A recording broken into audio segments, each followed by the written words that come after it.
Hi guys, welcome back to another episode of the TMC Talk Show. I'm your host Sid Sudhir, and today we are going to sit down with Mr. Dilbagh Gill. So, Mr. Gill, if you would like to go ahead and just maybe give a brief introduction of who you are. Hi, I'm Dilbagh Gill. I look after the Mahindra Racing Formula 18. All right. So basically, get into our general questions first. So, for someone that has not really heard or seen Formula E before, how would you describe it to them? Well, it's a form of motorsport, so it's like any other motorsport. We have cars racing against each other, but these cars are all electric and full electric run. So it's a new championship which races around the world on street tracks. So I think our main difference is we are electric and we try and race in street tracks around the city. So we basically bring the race to you rather than you going to a race. All right. So one form of formula racing that a lot of people know, right, is F1. That's staple. So I think you already touched upon this like a little bit, but how does Formula E compare to Formula One? Well, I think there are a lot of ways you can if you want to look at it from a comparison perspective, both at a very fundamental level are race cars, open wheel race cars. So we have four wheels on all four corners of it, open single seater cockpits, open cockpits, etc. So to a large extent, to an untrained eye, the cars look very similar. But in terms of technology, we are vastly different. While a Formula One car is more of a hybrid car, so it's got a gasoline engine and an electric engine, and they mix both to make a hybrid. While ours is a pure electric engine in which we work for. We have no gasoline or any conventional fuel in what we race. The other essential difference is sound. We hardly make any sound, while Formula One makes a lot of sound.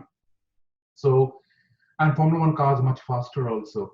The reason they're a lot more faster is because they go to conventional race tracks. We've sort of kept the cap on speed on our cars because we want to race in city circuits, where we just take a street and various cities, add some safety equipment around it when you go around racing, and these cars go around. So it's pretty much, I think, to a very untrained eye, they look very similar other than the sound. In addition to that, I think a lot more is in terms of the difference in both these vehicles. In Formula One, you're doing a lot more, I think, conventional driving, and the car changes a lot during the race. So in a Formula One car, again, I'm just keeping it at the basics for a time. As the race goes on in Formula One, power remains a constant, weight comes down. Here, to a large extent, weight remains constant. By the end of the race, the power starts coming down. Okay, so for a driver who's been driving a conventional race car, it changes quite a bit. Or here, I think the change is a lot more in braking and other effects because, I said, the weight of the car remains the same through the race. You mentioned like how Formula One's like the sound difference. So then that's obviously one like very big appeal of going down to a race weekend.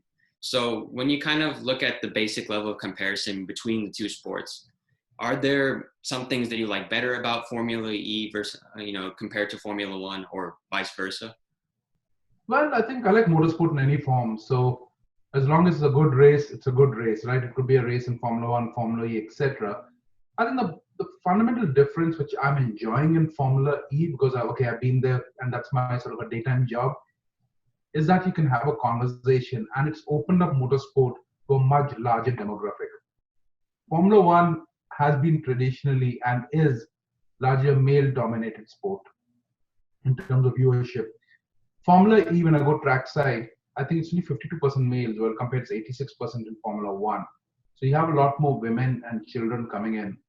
And for me, I think some of the best memories which I have in Formula E is when a father's talking to the little kid during a race, because again, there's not much sound.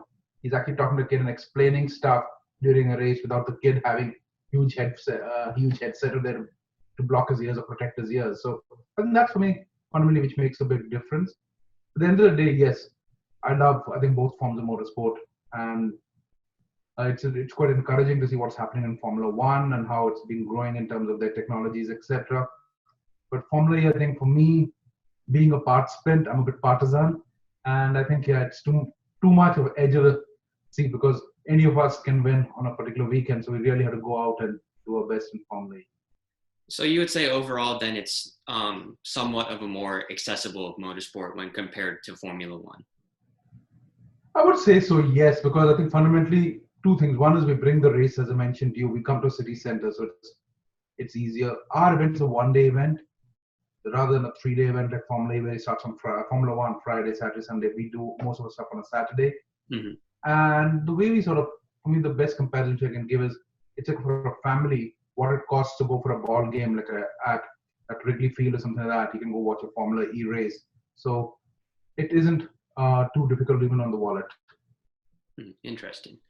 So, other than just kind of acting like as this form of entertainment, like family entertainment, what is like the practical value or the practical importance of having Formula E?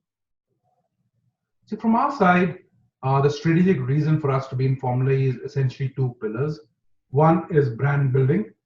Mahindra is a very strong brand in certain markets around the world, like India, etc. And as we expand our product portfolio in our markets around the world, we wanted a brand to get known. And essentially, when we look at the brand growth, we looked at it on three pillars. Okay, so we looked at it from thrill, technology, and design. So we said, okay, Formula E sort of tick marks all these three boxes of thrill, talks about technology, and we talk about design. We talk about like nice stuff, etc. What's happening. That's the second part of our strategic reason was technology transfer from racing to road cars, because Mahindra is investing pretty significantly in building up an electric mobility platform. So from electric bicycles up to electric commercial vehicles, we are trying to fill up all the gaps. So in the United States, we have a brand called Gen Z, which does electric bikes and scooters. Then we have Mahindra Electric in India, which is doing a lot of electric vehicles. We've started a really exciting company called Automobili Pininfarina, which is going to be coming out with some real high-end electric vehicles. And that's where I think the biggest crossovers between our technology and the road cars. So from sort of like putting it in a very light way out here, saying from making one of the world's slowest electric cars to making the world's fastest electric cars, that's sort of basically the link between through Formula E, where Mahindra sort of gone on and done that. Yeah, that's one thing I actually really wanted to talk about. So do you think you could elaborate a little bit on your what you're doing with Pininfarina? Because I know that's a really exciting opportunity for you guys. Yeah, so we started in Formula E 6 years ago, and then the championship started. So we were one of the inaugural teams coming in. But our vision was a longer term vision. Like we just sort of didn't sort of take this as an opportunity. We took it as a strategic initiative for Mahindra. So we said our plan was the first 3 years, try and get our racing organized, because we were the first time getting into international motorsport. We said, okay, let's go become a racing team.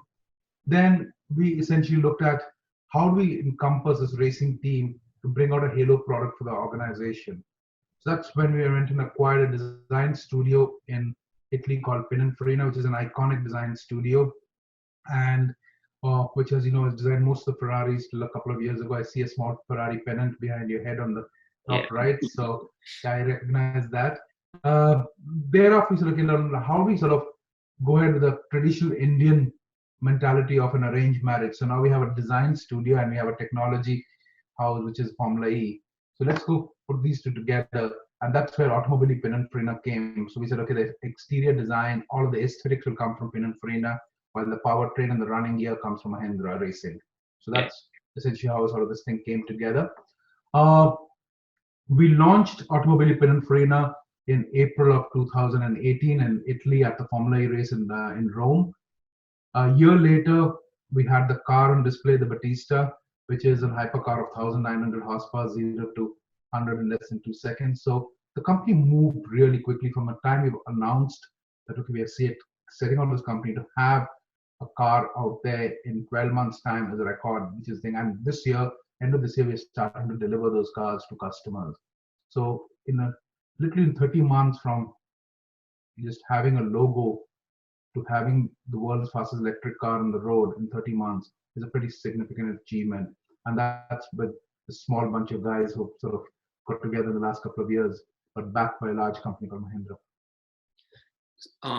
So kind of like the next thing I want to move on to, I know you were talking about a little bit how because of the fact that you guys race on street circuits, your speed is a bit capped, right? But just in terms of the technology that goes into making, being able to make these cars efficient and be able to maximize whatever energy they do have, in that respect, would you say that Formula E cars are actually more technologically advanced than F1 cars? That's a damn good question, Sid. And I think I would not sort of say they're more technologically advanced. I think because both of us are, it's like comparing apples to oranges, okay? So, but if you look at just in pure efficiency of engines, Formula E is a lot more efficient than Formula One. And it has to be because of the product of fuel which goes in. Like the best Formula One engine, if I'm not mistaken, like the Mercedes engine which goes into the Mercedes Formula One car, which Lewis Hamilton and Bottas drive, is like a 48% efficient engine. While in Formula E, today we are running around 96 to 97% efficient engines. So we're literally double a Formula One engine in terms of efficiency. So the amount of losses in our engines are much lower. And so we're close to what I can say peak hardware right now. When you talk about 97, 98%, there's literally not much more for us to grow in terms of efficiency. So that's what's happened in the last 6 years. So when we started, our first powertrain was around 82% efficient. Today we're around 96. We've already made 14% over the last couple of years. And yeah, the motors, inverters are just getting really amazing. But I think overall, maybe the complexity of a Formula One engine is a lot more because it's got a lot more moving parts in it. For us, okay, we look at it very conventionally. There's a motor, there's an inverter, there's a gearbox. Okay, not many more. I think we do spin our motors in the gearbox much more. They are much higher at much higher RPMs than Formula One. So we're talking about from 25,000 to 30,000 RPM in our cars on a single sort of reduction gears thing. So it's quite interesting from a mechanical setup. Okay, how we're sort of dropping 26,000 to 30,000 RPM down to 3,000 RPM, whatever it is, at the wheel level at some point of time. So it's a pretty significant drop out there. But in terms of, I think, just in terms of technology, sheer technology, I think Formula One has got a lot more bells and whistles. I'm not sure if I'm remembering this rule correctly, but you guys used to have like a rule where you would switch cars like in the middle of the race, right? Is that still a thing in Formula E or no? No, we've gone away with that 2 years ago. So we are in the 6th year of racing. The first 4 years, we did switch cars because the battery didn't last the entire race. So for the race of around 45 to 55 minutes, we had to sort of switch. Now, battery capacity is improved. I'd say more than capacity, it's energy density which is improved because for the same weight of battery, we're carrying a lot more energy right now. So just to give you a comparison, the older car, the battery weight is around 320 kgs. Today, I think our batteries are 360 kgs, but the energy in the battery is literally double. So for now, the 60 kilos, which is like less than 1/5, we've doubled the energy density. So that's where it's going on. And to a certain extent, we're seeing that continuing. So the next battery which we put into a car, maybe in like a year or two, it's going to be even high in terms of energy density. So we're going to bring down the weight since you keep the same amount of energy in it. So I think that's a large part of it. So the interesting thing out here, Sudhir, is we are able to take a lot of a technology quicker from the race vehicle to the road. So what we see on racing within 18 to 24 months, we're seeing it on road. So that's why Formula E is a lot more relevant to road product. You cannot take out a Formula One engine, put in a road car, and make it drive. But a Formula E engine, you can literally take it out, put in a road car, and the car's going to be driving. Interesting. So moving on to some questions that are a bit more specific to you and your career. So what prompted you to initially ask for the job of team principal when Mahindra was considering entering the sport of Formula E? We're going back with some memories.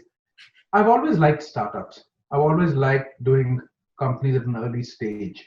So when I looked at Formula, I looked at it as an early stage of company, setting up, hiring people, putting it together, finding what our problem is, okay, to build a team. So I've enjoyed that. I like motorsport. I've done a little bit of motorsport growing up in India, but I quit motorsport pretty early because I realized that my enthusiasm was far ahead of my talent. There was a big gap between enthusiasm and talent, and it was not very sustainable because my enthusiasm was so high and my talent was so low. There was my rate of completion of races was not very, very good. So that's when I sort of went and did a lot of other stuff in my life. And when this opportunity came up, I said, okay, this could be perfect because it's the right time to get something started. I'm really keen on alternate fuels for mobility. So I said, okay, maybe this is an opportunity for me to also learn within our company, which is a traditional old automobile company, is how do I learn something of newer technologies and sort of transfer it around? So that's when I sort of raised my hand and asked for this job. Yeah, and the story is, yes, I'm employee number one for Mahindra Racing, been here for the last 6 odd years and never regretted it. So one thing I find kind of interesting in what you said. So Mahindra is obviously like this very large corporation, right, in India. And so, but you say that you kind of view the race team as more of like a small, like enclosed startup company. Why is that? I think for me, the reason I look at a startup company because the way we structured ourselves was we are a product company which goes racing. Okay, while racing is a laboratory for us, the end goal and the longer run is a technology which we can quickly develop and transfer back to the road. So that's for us really important is, okay, how do we take this technology, bring it, make it relevant from a customer perspective? And that's when we said, okay, one is, okay, we can go start a traditional electric car company. We could have started Automobile Pininfarina by itself without Mahindra Racing. But potentially it might have taken longer for us to understand what's happening in the world of technology. What's the cutting edge? What's the bleeding edge in terms of motor design, inverter design, control systems, battery technologies, composites, etc. So it's okay, how do we sort of learn this and compress these cycles into much quicker than what's normal? And Motorsport's the best to do that. Okay, so that's the reason why. So I still say we are a product company on steroids, and we happen to race it. All right. So, while you had a certain interest in motor racing, you did not have much experience in that area, right? So, what allowed you and, the rest of your cohorts at Mahindra, what allowed you guys to, enter Formula E with some sort of confidence that you would come out the other end having learned something? Well, I think every journey begins with a single step. And we knew we were going to be going for a long walk out here. So there would be some stumbles in the beginning. But as long as we were committed that this is a long walk, we are going to be there. So we were not basically looking, sort of, I would say, for want of a word, like starting a company to flip it in 2 years or something like that. Okay, it's not a valuation game for us or any form or the other. We were here for a long run. So we said, okay, let's pick this. Let's look at it from first principles. It's a company. How do you run a company? What are the tradition? Okay, get the right people, get the right amount of resource into it, put stuff together. And just go by the basics of any business management. It could be any product. I could be making nuts, bolts, and things. I'll still approach it the same. The right people, try and identify the market, look where clusters of excellence are, where are islands of talent, put things together. And that's how we basically went around it. Okay. So I did not know what I did not know when I started. So I really think about it so like day by day, talking to folks, learning a little bit, sort of tweaking stuff what we did. So when we started, we had a 3-year plan. Okay, first years, let's go make mistakes, do what it takes, be there, have our race car ready for every race, do stuff. Second year was let's learn from those mistakes and start removing that. Okay, so now we start getting to be a more well-oiled machinery in terms of, okay, stuff working, etc. And then the third year we said is when we're going to do a performance, let's go, then when we have to be ready to start pushing. And in hindsight, I can say that's exactly what we did. That's how Mahindra Racing grew. Like we were a 8th place team in season 1, we went to 5th place in season 2, and a 3rd place team in season 3, where we started winning races, etc. I think over and above that also is I always was confident the people who were backing us or backing the team, which is a group of Mahindra, is going to stand by thick and thin, because I said we have a longer term view into it. And when you don't have to look over your shoulder, it gives you a lot more confidence to look ahead, because you're not looking at the rear view mirror all the time. Okay, today's a bad day, what's going to happen, etc. Or if I don't have a sponsor, am I able to pay my bills? Here and here, okay, bills are going to be paid on time, the company's going to be running, and I just have to look forward. And I think that gives us a lot of confidence that people backing you, they're there for the long run. I think from a company perspective, it lets you sleep at night. That certainly sounds like a good environment to be working in, for sure. It absolutely is, and I think that's the reason why I'm still here 6-7 years down the line. I'm really enjoying what I'm doing. So, as a team principal, I know that you went in college. You had an undergrad in mechanical engineering, right? But then Obviously, once you started working for like the Mahindra group, you took into some other more like business related jobs. So as the team principal, do you see yourself using like the skills of a mechanical engineer more often, or the skills of a businessman more often? I think, to be honest, it's a lot more of the business side which I'm looking at, because my engineering knowledge is pretty basic. Okay, yes, I'm a mechanical engineer, but right now this industry is really specific in terms of what we're trying to do. It's thing. So I guess I'm, to a large extent, I can ask the right questions from an engineering perspective. I can understand the engineering logic, but I can't add value to it in terms of, okay, this is the direction going. At least initially. Now, okay, maybe with 6 years, my questions are getting better just by being there.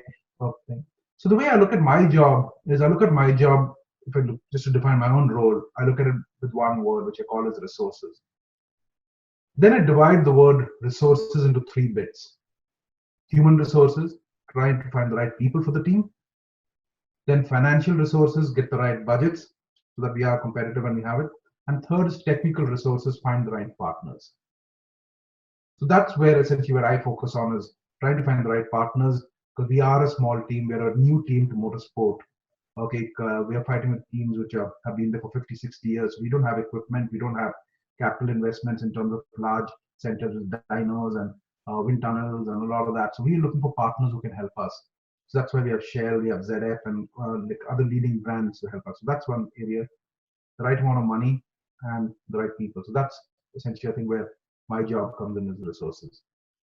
I've heard you say before that as you draw closer to race day, you feel like your involvement with the race team actually decreases. So would you say part of that reason is because you need to be involved, like making partnerships with other people that are present, at the track on a race day? Yes, I guess, like, see, as you get closer to the game, the coach can only guide. The coach is not playing the game. So I'm the coach out here. So basically, yes, the weeks we build up, I'm sitting down talking to folks. Okay, this is the direction I need to go. As we get closer to the game, yes, I might go talk to the referees when I have a problem with them. Okay, that's with FI or something like that as a coach. But other than that, it's the people on the ground who have to go and execute. And we have a very strong team. And I said, I'm not a specialist in any of those areas, either in race engineering or as a mechanic or anything like that, where I can really go contribute either directly with my hands. So I step back and I try and manage our other relationships and the folks who are there, who come for the race as a guest, or something which I need to go doing in terms of growing a brand at the local town. Interesting. So I guess this is a little bit of a sidebar, but as one of your like previous jobs as part of the Mahindra group, you helped kind of set up or like manage like the FIFA World Cup, right? And I think it's in South Africa, right? So that's something that, like, to me seems like a very different type of thing to manage opposed to a Formula E team, right? So in your opinion, is there anything from, past jobs such as this that you can bring to your job now with Mahindra? Well, yeah, it's been 10 years since the FIFA World Cup of 2010 in South Africa. And we did a lot of events with FIFA that point in time. We did around 70 events. Okay. So I think there's a lot for me to learn. And I think that experience is really useful. Okay. Because like the World Cup was like running 3 races every day for a period of 30 days. We ran 64 races in 30 days. Okay. That's the number of matches going around. And that had a viewership of a couple of billion people around the world. I think what we essentially learn is, for me, the biggest learning is we have to do it right the first time around. Okay, from anything what you do, you need to do it right the first time around. In sport, you don't have a second opportunity. As in racing, the 5 lights go off at 4 o'clock. The car's ready or not, the race has started. You're not going to have an opportunity to say, okay, can I have another 5 minutes? Can I have another 10 minutes? Similarly, at the World Cup, when the first whistle goes off, we have to be ready. And so I think it's taught me to try and put a group of people who can independently make calls, looking at the time that this needs to be ready and this needs to be done at that point in time. So many times, I think if I look at it from a software perspective, we talk about best practices, etc. Sometimes we say best practices are not what we want in sport, it's best experiences. Okay, best practices sometimes are cutting edge stuff. sometimes in sport, you have to go back to the basics, which are tried, tested, and reliable, and go do it. Okay. So looking at that is a balance of the future and the past. I'm trying to meld a lot of that together. So yeah, it's been pretty interesting. In fact, the software products which we built for the FIFA World Cup in 2010 were used in Brazil 2014 and was used in Russia 2018. And part of my team, which I built in 2010, is actually working for the Qatar World Cup in 2022 in Doha right now. I think 44 members of my team from 10 years ago have been hired by the World Cup organizers in Qatar and are there. So yeah, I think a large part of it is we did something right, and the legacy remains. So I guess this is like the question that maybe you do or don't want to hear. How has your job or your Formula E season been affected by COVID-19? Well, I think from a job perspective, it's given me some time to what I call the reboot, reinvent, and reignite. So we've actually got a pause to a certain extent. Okay, while it's an unfortunate period of time and we appreciate what's going on, for people like us in motorsport who have been like for the last 6 years literally running flat out, it's given us a little bit of time to sort of take a breather. Mm-hmm. So for us, I think, for want of a better word, it's helping us to sort of reorganize at home. So we are sort of getting our facilities. I think we are in the midst of moving our workshop in England. So we're going to a much larger premise. We are so getting that ready. So we're doing a lot of housekeeping at this point of time. And I think that's keeping us busy. But at the same time, we've also worked a little bit with the Mahindra group to try and see how we can help out in COVID-19. So we did a few rapid prototyping of some thoughts in terms of which we went into Mahindra, which is making the ventilators, the masks, etc. So we've used some of our technology, some of our folks to help out in that. But I think largely from an organization perspective, we basically said, okay, this is a good time for us to try and recoup, catch a breath, look at the areas where we were weak on, and we had to do a lot of work on the software side for the thing, which is both on-car software, off-car software, and that's a large part that we've been focusing right now. So about how far into the Formula E season were you guys already? Because I know you guys did start. Yeah, so we were like more than I think around 35% to 40% of the season. We did 5 races out of 14 when the pause came. So yeah, it was pretty deep into the season. Yeah. So is it likely that the FIA tries to pick up the season and finish it? Yep. So we are looking as of now towards end of July to get ourselves restarted. So I think the dates in mind are 25th and 26th of July to get ourselves restarted. So yeah, we're like 2.5 months away from that. And as you know, a lot of this stuff is changing pretty rapidly, and some of it's encouraging. We're seeing the COVID-19 starting to flatten out in terms of in many parts of the world. People have started understanding, taking a lot more responsibility of social distancing and other bits of this. So yeah, hopefully we can get started. And not only from a motorsport perspective, but I guess from an all sport perspective, we are going to start, I think, seeing games happening. It may not be the ideal situation where you're going to have 100,000 fans coming in, etc. But at least the sport will go on, and we'll try and get the message across or the entertainment across to fans around the world. Yeah, I think something that's much needed right now, right? I'm not sure how essential it is, but I guess yeah, it just helps folks sort of relax, de-stress, and take the minds off the world for a little bit of time, having some entertainment through sport. Yeah. So you were talking a little bit about this before, right? Your 3-year plan, and you guys got all the way up to 3rd in the Constructors' Championship, right? But you guys still haven't made that final step yet, right? So, in like Mahindra overall, like the Mahindra racing team as an organization, what do you guys need to do to bring home a championship? We have to become a lot more consistent. I think the ingredients are there. We have the talent. It's our consistency hasn't been there. And I think that's where our immaturity still shows. Even though we are here since day one of this championship, but our overall motorsport immaturity still sort of comes out in terms of our consistency. So as I like, on any day we can go win a race, but to win a championship, I'm not sure we are ready yet. We're getting there, but we are not ready yet to win a championship. So could you be like a bit more specific than what type of like what type of things would constitute to you guys being more consistent? One is, I think we just have to get out there and week after week sort of bring in certain results. You don't have to win every race to win a championship.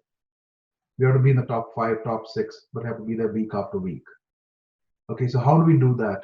How do we sort of get the whole team to say, okay, perform at a level where which is within, like I said, 0.5 sigma of the mean in terms of deviation, rather than going +3 or -3 sigma or something like that. So how do you work a lot more consistently? The second part of it's also in terms of, I think, a preparation, getting ourselves in terms of reliability and other bits also. So it's not just on the track, but how all our processes become a lot more consistent in terms of when you do a manufacturing. So like anything gets onto the car also is very similar is to the level of perfection what we're looking at. So I think that's a lot more important. And lastly, which I don't want to sort of use this as a clutch or anything like that. Obviously, like we are one of the teams which works on a lower budget. So from my side, I have to increase the budget a little bit in terms of so we can do the right investment to be consistently at the same level of performance. Interesting. So my last question that I have for you, what is like one of the best memories you've had, you know, in the last couple of years working on Mahindra Formula E team? There's a lot of good memories because, you know, like it's, how do I put this across to you? It's like watching a child grow up. So at every stage, there's a different memory, right? When if you talk to your parents, okay, the first memory when you were born, maybe then the first step you have taken, the first word you've spoken, all of that. So for me, it's like when you start something, every stage has been pretty satisfying. But I think for me, yeah, if I had to pick up one to the first win, yeah, that's when we sort of tasted success. And I think that was really good because that weekend when we had a first win was a very successful weekend for us. It was a double header, and we took off in the first race which we won. We took off double podium. That was the first time we did a double podium and a win, sort of first and third. So both the drivers on the podium with themselves. It's something that's really nice. So you had literally the whole family up there. The second day we actually won the race from pole position, but we had a penalty because of a mess up in our pits where both our cars crashed each other. So we were demoted to second, but it was a lights to flag victory. So end of the weekend we got a first, second, and third in 2 days. So there's a lot of silverware, I think. So that weekend in Berlin in 2017 is a memory which I think is going to stay with me for a long, long time to come. Okay, well, thank you for coming on. I really enjoyed talking to you, and I hope to see you guys finally get that Constructors Championship. We're looking forward to that also. Okay, take care, and I hope to see you at a Formula E race sometime soon. Hey guys, thank you as always for watching. Be sure to subscribe or follow our Instagram, or do both. Yeah, either way, thanks for tuning in for the second episode. Be sure to look out for more to come in the future.